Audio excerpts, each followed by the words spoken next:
What's up everybody, and welcome back to Ducks and Download. So in this comic book breakdown, we're getting into some Dark Horse fun, and finally back into the Dark Horse Star Wars High Republic adventures. This time we're starting off the next series in the adventures line, the Nameless Terror. This one's going to open with a fan favorite, Ty Yorick, meditating on her ship. This is obviously a little bit of time after the Phase 1 books, as we do have Ty kind of mentioning back to the Valo fiasco, talking about Elzar Man and the issues she had to deal with from there. Well, while talking on this older matter, her droid brings up that for a monster hunter, she's got a lot of work ahead of her, as everyone across the entire galaxy is saying they've found some nameless horror, some great leveler offspring, haunting their very hollows. Now, of course, both Ty and the droid understand that this is probably just because the news of the horrific beast, the Nameless, has gotten out there. So now everyone sees a shadow and thinks they have some great leveler hiding in their closet. All this talk of the great leveler reminds Ty of an old story she had from her master, the story taking place centuries before. And that's where we jump back into Phase 2 of the High Republic and the rest of this comic. This next part opens with a Bith Jedi Master, who goes by the name Zenith Tarl, in the cargo bay talking with the other Jedi, Rock Borin. The subject they are covering is, sadly, it seems that Jedi Rock has had a Padawan recently pass away and is coming to terms with the fact that one that he was teaching is now one with the Force. Well, to kick things off, heading up, they find Padawan Corrin, Jedi Sula, and the Pathfinder team quickly scrambling to get themselves ready as they are about to impact another ship that seemingly just fell out of hyperspace in front of them. Well, what a surprise.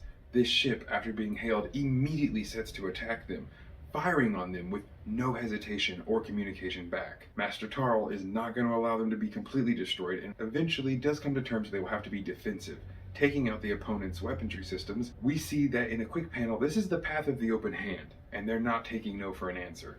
So what do? Kamikaze. And they take the ship into full power and ram it into the Jedi vessel with the Pathfinder team and Jedi aboard, hoping to take everyone out with them. Well, instead, this causes both ships to completely malfunction and begin to crash land on the planet that they were orbiting. As these two ships are crashing, this is when we finally get a look at what's inside the Path of the Open Hands freighter. 4 eggs. That's right, these have got to be great leveler, nameless eggs. One of them, falling from the crash, cracks open and begins to maybe hatch, while the rest of them sit in some sort of stasis pods, perhaps. How many of these eggs did the Path of the Open Hand have? Is this their great plan to try and kill the Jedi? Are they literally just reproducing the Nameless to spread them throughout the galaxy to kill Jedi and Force sensitives? Of course, the problem with this zealot plan is they're thinking it's going to only kill the Jedi. No, the Nameless will attack anyone. We get an ominous panel with a shadow of this hatched Nameless looking over the ship as we see screams and cries, more than likely from the crew within. When we finally get back to the Jedi, they are narrowly escaping from their ship as it's about to explode, taking an unconscious Master Tarl with them, as she is extremely damaged from this crash. Jedi Sula and Padawan Corrin work together to get debris out of the way so they can make their last second attempt out of there, and then in great action-adventure style, the ship blows up not moments after they make it to safety. Now stuck on this planet with an extremely injured Jedi Master, they're going to go find the other ship in hopes to find some of the survivors from their attackers to help them, as is the Jedi way, and hopefully some medical supplies to help Master Tarl and them survive this crashed,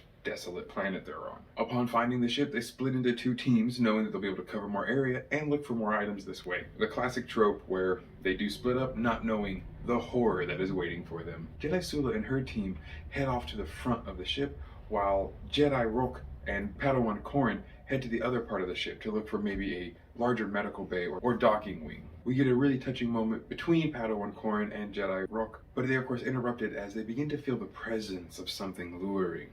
We're going to jump back and forth between them and Sula, but to get to the end of this, because things are really picking up, both teams are attacked openly by the Path of the Open Hand, of course claiming their justice for the Force. Well, Sula is able to quickly disarm her attackers, while seemingly we're probably going to have to wait to see what happens with Padawan Corrin and Rook, as Jedi Rook had just began to felt the ominous presence of one of the Nameless when a Path of the Open Hand leapt from nowhere to attack Padawan Corrin. Well, Jedi Sula seems to be suffering an even worse fate, as she is now surrounded by these members of the Path of the Open Hand, as she's beginning to almost have mental issues, and we're beginning to see the effects, of course, of one of the Nameless becoming too close to a Force-sensitive person. But these members of the Path of the Open Hand must have known what they were delivering, because the second they hear the thud and they hear the noise, they book it, leaving Sula behind to face one of these Nameless all by herself.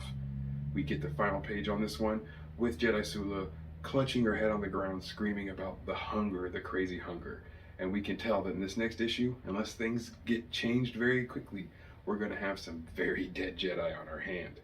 Thankfully, I think with them being with a Pathfinder team, this will severely help, as the Pathfinders are not Force sensitive and will have the ability to fight off the beast. Well, sadly, of course, these Dark Horse Adventures books almost have like a 2-month in-between space for issue number 2, but when it does come out, you know I'll cover it, because anything involving this Nameless and the plot for the Path of the Open Hands trying to take down the Jedi, I'm all here for. I did not think we were going to get answers for what the Path of the Open Hand are planning, but this is all the more evil and despicable if this is their ultimate plan, to just throw Nameless everywhere. Thank you all so much for stopping by. In the comments down below, put what you think is the most terrifying part of the Nameless and the Great Leveler. I want to hear what you guys think. I mean, a creature that can leave trained Jedi shaking in their boots, that's a powerful monster. Thank you so much for joining in this comic book breakdown. Have an amazing rest of your evening, and as always, may the Force serve you well.